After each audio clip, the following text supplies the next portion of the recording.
जाम दातार नामवर बुज़ुर्ग सखी जाम दातार 10वीं सदी हिजरी जे अवल में थी गुज़रियो आहे।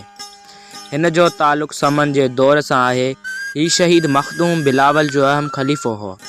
रवायत आहे त ही गौस बहावलदीन ज़िक्रिया मुल्तानी जे दरगाह ॾांहुं जेके लाड़ वारियूं जमायतूं ॾुठड़ीअ जे वाट सां वेंदियूं हुयूं से जाम दातार वटां दुआ घुरी पोइ अॻिते वेंदियूं हुयूं।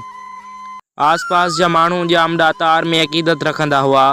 उन अक़ीदे जे ख़ासि सूरत इहा हुई जो हू फंडर बाशींदा हुआ ऐं ॾींदा हुआ।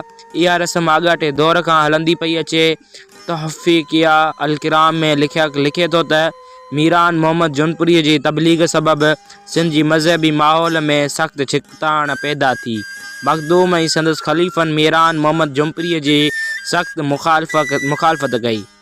शाह बेग अरगून मीरान जौनपुरी जो मक़द थी पियो ऐं सिंध ते कब्ज़े खां पोइ महाबुद्दीन शाह बेग अरगून जो साथ ॾिनो जे मखदूम बिलावल समेत काफ़ी ख़लीफ़नि खे शहीद कराए छॾियो।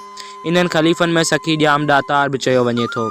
इन हवाले सां ही बिलावली तहरीक जो अहम रुकन सॾियो वियो आहे, जंहिंखे मखदूम बिलावल खां पोइ शहीद कयो वियो। जाम दातार जे मुक़बरो ज़िला नवाबशाह शहीद बेनज़ीराबाद में आहे। ही दरगाह 30 एकड़नि जे मुक़ाम में क़ाइमु आहे, जंहिंमें 120 खन ओतारा आहिनि। ही दरगाह औक़ाफ़ खाते जे हवाले आहे।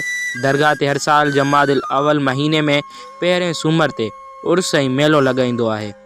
हिकु ॿी रवायत मूजिबि जाम दातार जो असुलु नालो अली असगर शाह हो, जेको नक़वी सादात घराणे में 623 धार जमायत साहब जाम साहब खां ओलह सैयदाबाद ॻोठु, जेको हिन वक़्तु खंडर बणियल आहे, में थियो हो। उन रवायत मूजिबि हिन अचम ऐं मुल्तान में तइलीम वरिती हुई।